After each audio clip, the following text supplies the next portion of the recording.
Wait, what? Oh, he started already. In the past 9 months, my administration has initiated the single greatest mobilization in U.S. history, pioneering, developing, and manufacturing therapies and vaccines in record time. Numbers like nobody's seen before. No medical breakthrough of this scope and magnitude has ever been achieved this rapidly, this quickly, and we're very proud of it, and I had tremendous help from the military, generals, admirals, and many of the great people at the White House. Operation Warp Speed is unequaled and unrivaled anywhere in the world, and leaders of other countries have called me to congratulate us on what we've been able to do, and we've helped many countries with their ventilators and all of the problems they were having, and I'd like to congratulate everyone involved in this effort. It's been an incredible effort. As a result of Operation Warp Speed, Pfizer announced on Monday that its China virus vaccine is more than 90% effective. This far exceeds any and all expectations. Wait, Nobody his hair thought looks they'd get white. to that level. And we have others coming which we think will be at equal level, maybe more if that's possible. In July, my administration Made in reached Germany an by agreement with Turks. Pfizer to provide $1.95 billion to support the mass manufacturing and distribution of 100 million doses, with the option to purchase a total of 600 million doses shortly thereafter. Our investment will make it possible for the vaccine to be provided by Pfizer free of charge. Pfizer said it wasn't part of Warp Speed, but that turned out to be an unfortunate misrepresentation. They are part. That's why we gave them the $1.95 billion, and it was an unfortunate mistake that they made when they said that. We will work to secure an emergency use authorization, which should be coming down extremely soon, and my administration will then coordinate the distribution of the vaccine, and it will be approved. I think, again, it will be approved very, very quickly, we hope. The average development timeline for the vaccine, including clinical tests and manufacturing, can take 8 to 12 years. Through Operation Warp Speed, we're doing it in less than 1 year. If you had a different administration with different people, what we've done would have taken, in my opinion, 3, 4, 5 years, and it would have been in the FDA forever. This is 5 times faster than the fastest prior vaccine development in history. 5 times faster. Say it again, 5 times faster. Nobody can believe it, actually. 3 other vaccines are also in the final stages of trial. They'll arrive within a few weeks, and they will also be mass-produced, and the delivery will be very rapid. We're ready to go. The vaccine will be distributed to frontline workers, the elderly, and high-risk Americans immediately. It will be a matter of weeks. Get out very, very much ahead of schedule. Any schedule that I said we're going to be far ahead of that. We know that this virus primarily targets older populations and those with underlying health conditions, while over 99.98% of those under the age of 50 make a full and quick recovery.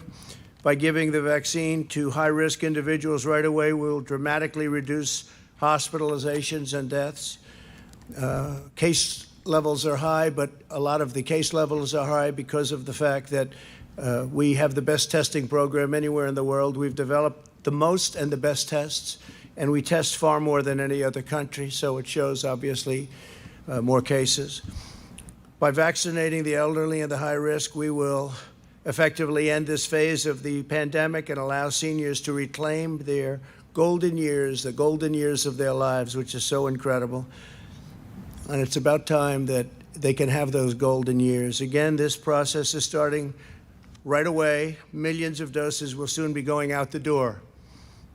They're all ready, waiting for that final approval. As soon as April, the vaccine will be available to the entire general population, with the exception of places like New York State, where, for political reasons, the governor decided to say, and I don't think it's good politically. I think it's very bad from a health standpoint, but he wants to take his time on the vaccine. He doesn't trust where the vaccine's coming from. These are coming from the greatest companies anywhere in the world, greatest labs in the world. but he doesn't trust the fact that it's this White House, this administration. So we won't be delivering it to New York until we have authorization to do so, and that pains me to say that. This is a very successful, amazing vaccine at 90% and more. But so the Governor Cuomo, will have to let us know when he's ready for it. Otherwise, we can't be delivering it to a state that won't be giving it to its people immediately. And I know the people of New York very well. I know they want it. So the governor will let us know when he's ready. He's had some very bad editorials recently about this statement and this what's happened with psycho is like respect to gonna nursing hold the homes and his vaccine handling of captive. Nursing homes, and I hope he doesn't. I don't think he handle can this do as that, badly but as I feel like handled he's the literally nursing just going to homes. be like, no, I'm But not we're doing ready it to until you call me provide it as soon as President-elect they let Donald us Trump. know that they'll actually use it. And again, it's a very safe and a great vaccine. Already we have among the lowest case fatality rates, our country, anywhere in the world, the entire world, and we've performed significantly better than our peer countries. As far as therapeutics are concerned, my administration's also made critical investments in therapies that have helped reduce the mortality rate by 85%. That's, to me, one of the most exciting things. It's incredible, some of the antibody vaccines and others that have come out and have really helped people. 85%. Last month, the FDA approved remdesivir, and we've secured enough remdesivir to treat 850,000 patients. My administration finalized an agreement with Eli Lilly to purchase the first doses of their antibody therapy, which shows amazing results. This treatment will be available completely free of cost to patients. 5,000 units have already been shipped, and many more are going out the door as we speak. We've also reached an agreement with AstraZeneca for the large-scale manufacturing of their antibody treatment, which is excellent. We expect to issue emergency use authorizations for a number of additional treatments in the near future. Tremendous promise, but remember the 85% number. That's an incredible number, but we have some tremendously promising drugs online and ready to come out. We have ensured that our frontline workers have all the tools they need. My administration's invoked the Defense Production Act and related authorities over 100 times and have made a historic investment into our industrial base. All states that requested PPE from the federal government have received the PPE almost immediately upon request. Every American who needed a ventilator has had access to a ventilator. Think of that. Very complicated piece of equipment, very expensive. And we haven't had one person in this whole country that has requested or needed a ventilator that hasn't had it. Every single request has been immediately filled. So that was something that was a great job. And now we're helping the rest of the world with ventilators because it's a very hard thing. We're producing them thousands of ventilators a month. The federal government has 22,000 beds immediately available for states and jurisdictions that need additional capacity. But we think that it's going to start going down, possibly very quickly. We'll see what happens. But with the vaccine, you'll see numbers going down within a matter of months, and they'll go down very rapidly. As we continue to combat the virus, our economy is rebounding far beyond any expectations. I see the stock market's up almost 400 points today again, and it's ready to break the all-time record. Our jobs records now concede. Incredible. The job numbers are incredible. In the last 6 months, we've created over 13 million jobs and slashed the unemployment rate by more than half. Last quarter, we witnessed the fastest economic growth ever recorded in the history of our country, 33.1%. It's a number that is more than double our highest. That was in 1952, and we've more than doubled it. The United States experienced the smallest economic contraction and the most rapid economic recovery of any major Western nation. We went down less and we went up more, which is quite a combination of facts. While healthy Americans have gone back to work and to school, we continue to spare no expense to protect the elderly and the vulnerable. According to some estimates, a national lockdown costs $50 billion a day and hundreds of thousands of jobs every single day. Ideally, we won't go to a lockdown. I will not go. This administration will not be going to a lockdown. Hopefully, the whatever happens in the future, who knows which administration it will be. I guess time will tell. But I can tell you this administration will not go to a lockdown. There won't be necessity. Lockdowns cost lives. He's basically saying, and they cost a lot of problems. I mean, it's a concession. I guess this cannot be. You got to remember, it cannot be worse than the problem itself. And I've said it many times. And when you look at what happens during a lockdown, I just say it very loudly. It's horrible what happens with drugs, alcohol, depression, loss of jobs, business closures. It's a terrible thing. So this administration will not go, under any circumstances, will not go to a lockdown, but will be very vigilant, very careful. We understand the disease. It's a complicated disease, but we understand it very well. We ask all Americans to remain vigilant, especially as the weather gets colder and it becomes more difficult to go outside and to have outside gatherings. And with that, I just want to ask some very talented people to come up and say a few words. General Perna and Dr. Slawi have been incredible. The general is really getting started right now, but he's really, what we don't know and what people don't know, he started putting this all together 6 months ago, and you're going to see some real action. So, General, maybe you'll start it off, and then, Doctor, you'll go right after that. Thank you very much, and then we're going to finish it off with Mike Pence. Okay? Thank you, please. Thank you, sure. Thank you, Mr. President. Hi, everybody. So Operation Warp Speed's mission is to enable and accelerate the development of vaccines and therapeutics to help control the COVID-19 pandemic and save lives. On May 15th, almost 6 months ago to the day, we stated the goal of the operation, which was to have vaccines and therapeutics available and approved for use in the US population by the end of the year 2020.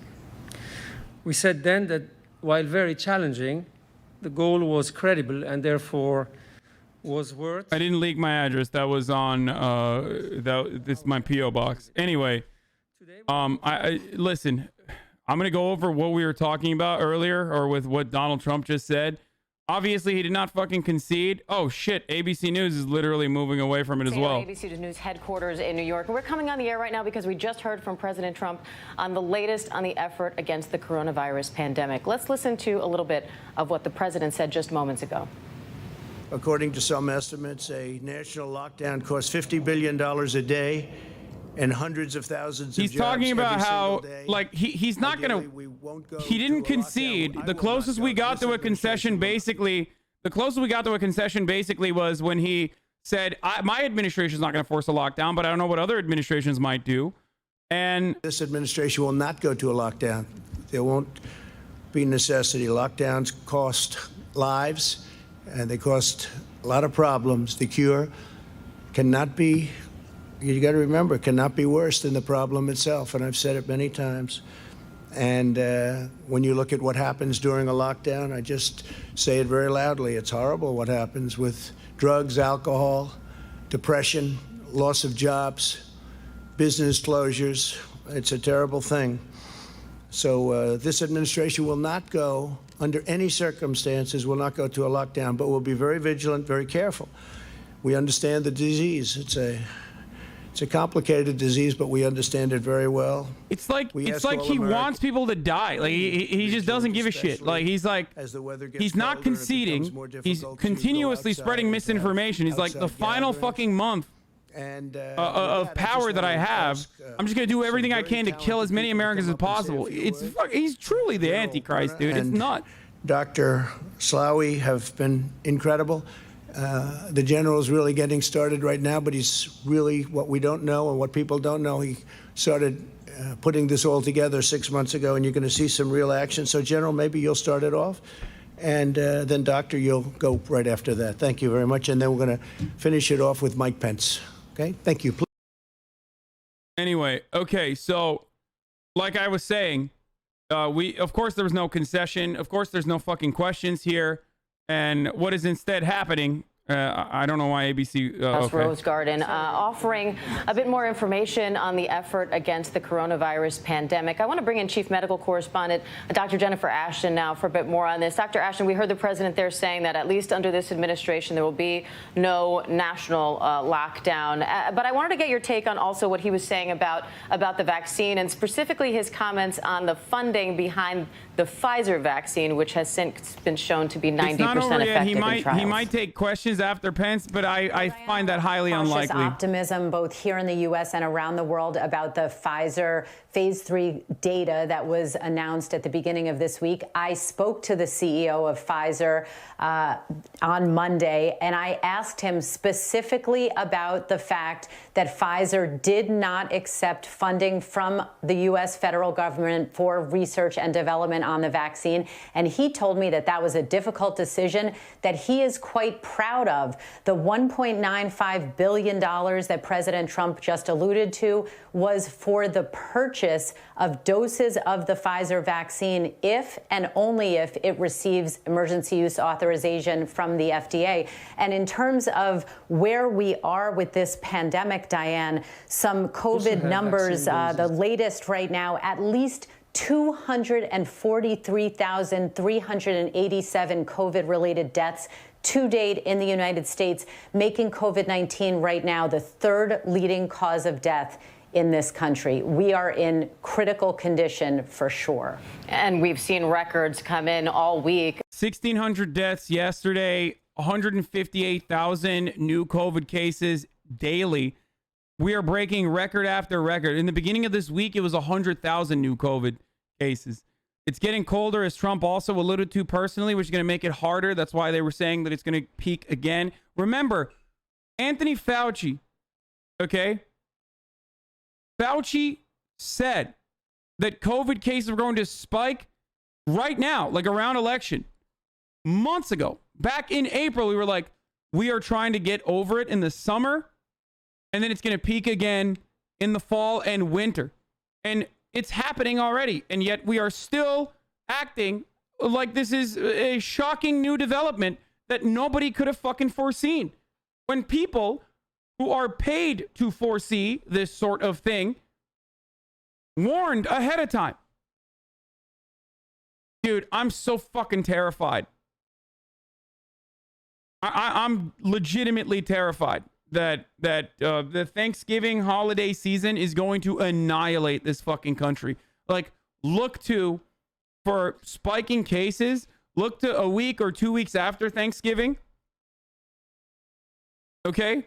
And then for deaths from that circumstance, look to a month after Thanksgiving. Because that's how it works. 2 weeks to like 3 weeks after, you start seeing the new case numbers spike, and then a month later or a month and a half later, you start seeing death numbers spike. This is not something that I think Joe Biden could control or fix either. Like, especially because of what Donald Trump is doing currently. What Donald Trump is doing currently is basically misinform people in the last second Hail Mary to cause even more confusion, to cause even more doubt. So during Christmas and Hanukkah, we're going to get dead relatives as presidents? Yeah. The pandemic is far from over. You are caving into the fear-mongering. The virus is not that deadly. 1,600 people died yesterday, you fucking jackass. 1,600 people died yesterday. We're back up to 1,000 plus deaths every day. It's nuts. That's fucking insane to say it's not that big of a deal.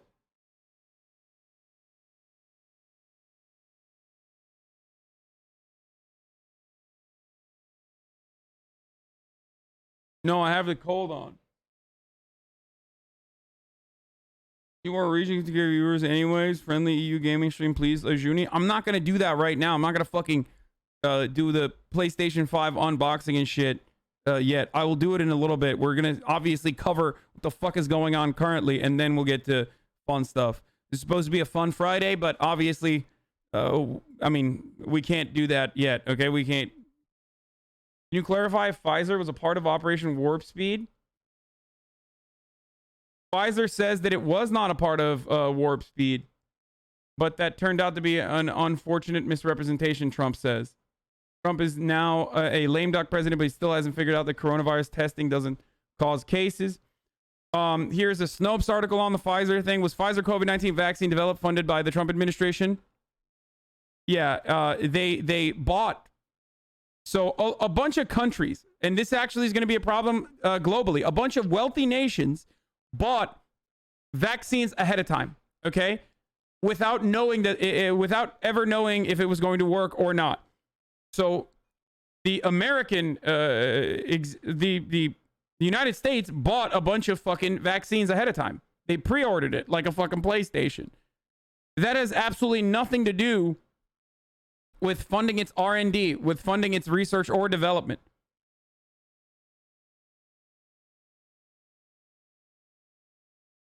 So Donald Trump's takes on him like funding Pfizer to come up with this vaccine is incorrect. Doesn't matter though. It's a semantics argument regardless. Do you get early access? You probably won't.